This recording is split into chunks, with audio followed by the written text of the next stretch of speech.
प्रकृतिर रौद्र रूप डेराडूने बादल फटा वर्षा जोगु जल प्रलय उछुलिला तमसा एवं चंद्रभागा नदी। डेराडूने प्रबल वर्षा जोगु तमसा नदी रे बन्या पानी माड़ी आसिबारु अनेक निखोज हो जाइछन्ति। डेराडूने 2 ରୁ 3 जन निखोज होइथिबा जणा पड़िछि।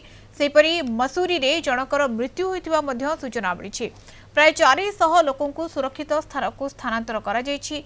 डेराडून मालदेवता निकटरे तांडव करुछि शंग नदी। ब्रिज भांगी नदी बेकाबू होई बही चली।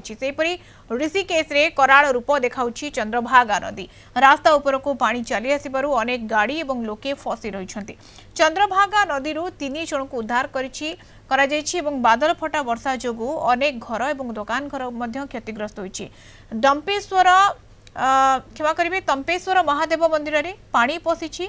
संतोषी मंदिररु तपकेश्वर को संजोग करुवा सेतु भांगी जाइछि। विभिन्न स्थान में ठप होइछि यातायात। घटनास्थल में एनडीआरएफ एवं एसडीआरएफ पक्षरु उद्धार कार्य जारी रही। परिस्थिति उपर नजर रखिछन्ति मुख्यमंत्री पुष्कर सिंह धामी।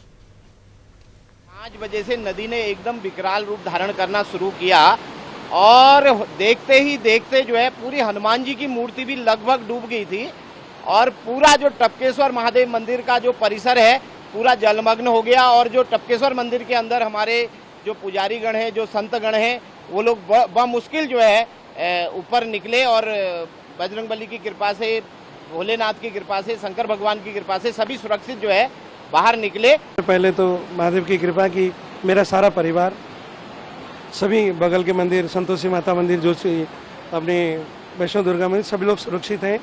ये प्राकृतिक आपदा है, पानी का प्रवाह बहुत है, धारा प्रवाह है बहुत है, इसमें लकड़ वगैरह बह के आ रहे हैं तो उससे मंदिर को बहुत क्षति हुई है। क्षति का आकलन करना भी मुश्किल है क्योंकि पानी का प्रवाह बहुत, लेकिन मेरा परिवार, मेरे गुरु भाई सब सुरक्षित हैं। घरों को बहुत नुकसान हुआ है, सरकारी संपत्तियों को नुकसान हुआ है और पूरा जनजीवन अभी अस्त व्यस्त है। उसको सामान्य करने के लिए सभी प्रयास किए जा रहे हैं। बहुत सारे संपर्क मार्ग कट गए हैं। अभी नदियों का जो जल स्तर है वो भी काफ़ी बढ़ा हुआ है। पुल भी खतरे की जद में, आप देख रहे होंगे ये हमारा सोंग और बांदल पर, बांदल 2 नदियां यहाँ पर मिलती हैं, उस पुल को भी खतरा हो गया है। उसका जल स्तर कम होगा। हम लोग सभी विभाग हमारे युद्ध स्तर पर काम कर रहे हैं, सभी कोऑर्डिनेशन कर रहे हैं।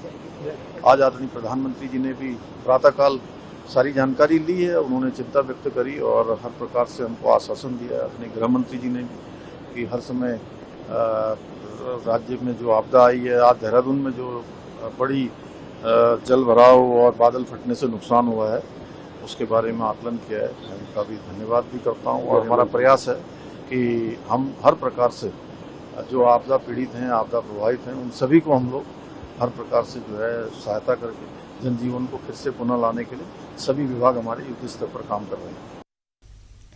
इस संपर्क में अधिक सूचना नवा Mahesh Balawat, vice president Skymet weather रु आम सहित जोड़ी होती। महेश जी, स्वागत कर रही हूँ आपको। महेश जी, अभी बादल फटा बारिश हो रही है, क्यों ये हो रही है? बादल फटा बारिश इतना ज्यादा हम देख रहे हैं और यहाँ पे जो स्थिति है, बाढ़ आ रही है, बारिश हो रही है ज्यादा तरफ से, बहुत इलाके प्रभावित है अभी तक, तो ये क्यों हो रहा है?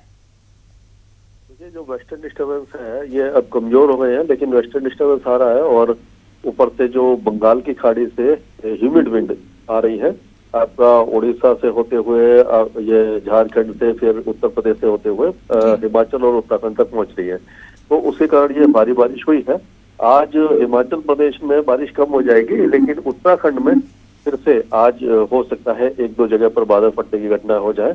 और कल 17 तारीख से जो है पूरे पहाड़ों पर बारिश में काफी कमी आएगी और अभी कुछ दिनों के अंदर अंदर मानसून भी विड्रॉ होने शुरू हो जाएगा, जिससे कि बारिश में काफी कमी आने की संभावना दिखाई दे रही है। तो ये अगले 24 घंटे तक थोड़ा सा खतरा बना हुआ है। उसके बाद बारिश कम हो जाएगी और बादल फटने की घटनाएं भी कम हो जाएंगी। जी सर, ये नॉर्मल से, साधारण से ये ज्यादा बारिश हो रही है, इससे क्यों हो रहा है? और ये जलवायु परिवर्तन का नतीजा है, हम बोल सकते हैं? हाँ जी, जलवायु परिवर्तन का भी, क्लाइमेट चेंज का भी जो है इम्पैक्ट दिखाई दे रहा है। क्योंकि अब क्या हो रहा है कि बादल ज्यादा फट रहे हैं, मतलब हैवी रेन जो है थोड़े टाइम में होती है। जैसे जो 8-10 घंटे में जो बारिश होती थी वो 1 या 2 घंटे 3 घंटे के अंदर हो जाती है। जब इतनी हैवी रेन होती है ऊंचे पहाड़ों पर तो सारा पानी जो जो भी नदी है उसके अंदर आ जाता है और बहुत ज्यादा फोर्स के साथ वो पानी जब जाता है और जब वो प्लेन एरिया में पहुंचता है जहाँ पर मंदिर है या कोई भी घर है या जो भी होटल वगैरह है तो उस जगह पर काफी ज्यादा नुकसान ये पहुंचाता है, क्योंकि जब पहाड़ों से बहुत तेजी से नीचे आता है तो प्लेन में आकर के वो फैल जाता है, काफी बड़ी एरिया को कवर करता है और ये वाटर लॉन्गिंग और फ्लैश फ्लड हो जाते हैं। सर आने वाले दिनों में ऐसी बारिश और इससे भी ज्यादा बारिश का संभावना है? नहीं, अभी जो बारिश है वो आज ही उत्तराखंड में रहने की संभावना दिखाई दे रही है। हिमाचल प्रदेश में कम हो जाएगी, लेकिन इसके बाद अब धीरे धीरे मानसून विड्रॉ होने के कगार पर आ गया है तो अब धीरे धीरे बारिश कम होगी और हम कह सकते हैं कि अब बादल फटने की घटनाएं कल के बाद से होने की संभावना बहुत कम दिखाई दे रही है। सर एल नीनो या लानीना इसके प्रभाव से ये सब हो रहा है? नहीं, इसका इम्पैक्ट नहीं होता अभी, क्योंकि वो मानसून के ऊपर होता है। अभी लानीना बना नहीं है, न्यूट्रल कंडीशन चल रही है। अगर लानीना होता है तो बात ज्यादा होती है, लेकिन अभी न्यूट्रल कंडीशन है और ये सर्दियों में जाकर के हो सकता है कि लानीना के 50% चांस है बनने के, तो इसका कोई खास असर नहीं है। मेन ये क्लाइमेट चेंज का है और कभी कभी वेदर सिस्टम बन जाते हैं, जैसे वेस्टर्न डिस्टर्बेंस आ गया, नमी बढ़ गई, humid wind Bay of Bengal से आ गई, तो उसका जो इंटरेक्शन होता है उसके कारण ये बादल बन जाते हैं और इस तरह की घटनाएं होती है। सर ये बारिश ज्यादातर अभी इस साल देखने को मिलती है, तो इसका वजह क्या बताएंगे? सिर्फ जलवायु परिवर्तन या शहरीकरण ये मुख्य वजह? ये देखिए, एक तो जलवायु परिवर्तन तो है ही, लेकिन कभी कभी क्या होता है कि वेस्टर्न डिस्टर्बेंस ज्यादा आते हैं, ज्यादा स्ट्रॉन्ग आते हैं और उसके बाद ये है कि जो अनप्लान्ड डेवलपमेंट है खास करके पहाड़ों पर जो हमने देखा है, उत्तराखंड, हिमाचल प्रदेश, आपने देखा होगा कि मतलब शहरीकरण के बात आप बोल रहे हैं? जी हाँ, शहरीकरण जो हो रहा है और उसमें अनप्लान डेवलपमेंट है। शहरीकरण तो ठीक है, लेकिन उसमें प्लान करके अगर डेवलपमेंट करे तो फायदा होता है, नहीं तो नुकसान ज्यादा होता है। जी, अभी ये स्थिति में क्या क्या कदम उठाया जाना चाहिए आपको लग रहा है? देखिए, अभी तो जो हो गया वो हो गया, लेकिन अब आगे से ये गवर्नमेंट को थोड़ा ध्यान रखना चाहिए कि मल्टी स्टोरी बिल्डिंग वहां पर न बनने दें, खास करके पहाड़ों पर, पहाड़ों की कटाई न करें और जो रोड वगैरह बन रही है उसको भी जहां पर जरूरी है वहीं पर बनाए, सभी जगह बनाने की जरूरत नहीं है। और लोगों को ये जो घर या जो होटल वगैरह बना रहे हैं वो नदी और जो वाटर बॉडीज है उसके पास न बनाने दें, थोड़ा सा डिस्टेंस रख के बनाए, जिससे कि आपदा के समय बचाव हो सके। अभी सर ये जो बारिश हो रहा है, बादल फटा बारिश हो रहा है और बाढ़ भी आ रहा है, ये सब से निपटने के लिए क्या क्या व्यवस्था होना चाहिए और जो हम बोल रहे हैं क्लाइमेट की तरफ से क्या कैसी कैसी चेतावनी पहले से दी जानी चाहिए? आपको क्या लग रहा है? जी हाँ, चेतावनी पहले से दी जानी चाहिए। डॉपलर रडार जो है वो वहाँ पर कम है, 10-10 डॉपलर रडार कम से कम होने चाहिए उत्तराखंड में, हिमाचल प्रदेश में। तो उससे क्या होगा कि नाउकास्ट किया जा सकता है। अगले 2-3 घंटे में अगर हैवी रेन के चांस है तो बताया जा सकता है। अगर वो चेतावनी जारी भी करते हैं तो वो ग्राउंड लेवल पर पब्लिक को भी पहुंचना चाहिए, टूरिस्ट को भी पहुंचना चाहिए, जिससे कि जो पंचायत लेवल के लोग हैं वो पब्लिक को पहले बताएं, जिससे कि वो पहले अपना सुरक्षा कर सके। तो ये सारी जरूरी चीजें हैं। डॉपलर रडार ज्यादा लगने चाहिए और जो कम्युनिकेशन है चैनल है वो भी अच्छा होना चाहिए। सर ग्रामीण और शहरों में जो इसका जो असर है, बादल फटा बारिश का जो असर है वो ज्यादातर अलग अलग क्यों होता है? देखिए, ग्रामीण और उसमें दोनों में एक ही जैसा होता है, लेकिन पहाड़ों पर इसका असर ज्यादा होता है। अच्छा। क्योंकि जो नॉर्मल एरिया है, प्लेन एरिया है, वहां पर अगर बादल फटता भी है तो पानी घरों में घुस जाता है, ज्यादा नुकसान नहीं करता।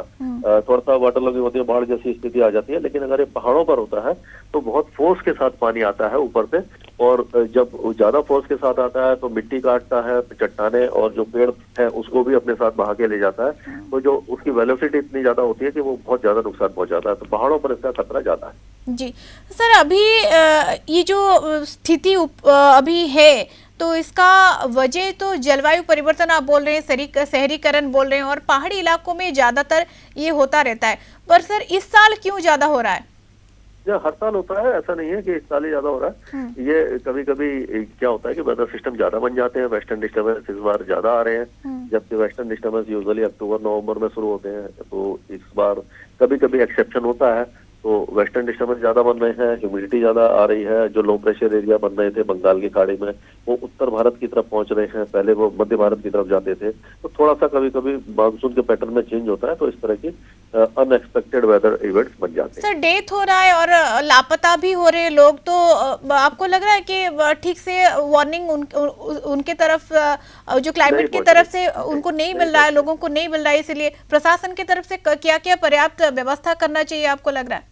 जो मैंने बताया वही है कि डॉपलर रडार ज्यादा से ज्यादा लगाएं, जिससे कि हम 2-3 घंटे पहले उनको चेतावनी दे सकें। वैसे ये तो बता दिया जाता है कि हैवी रेन के चांसेस है, लेकिन किस जगह पर होगी, किस समय होगी, ये बताना मुश्किल होता है। अगर डॉपलर रडार होता है तो आप अगले 2-3 घंटे का फोरकास्ट कर सकते हैं, और तभी के तभी कम्युनिकेशन अगर हो जाता है तो लोगों की जान बच सकती है। सर मैसेज भी जा सकता है क्या पर आदमी के फोन को मैसेज जा सकता है जब ये बादल फटा बारिश होगा, तो उससे पहले थोड़ी देर पहले?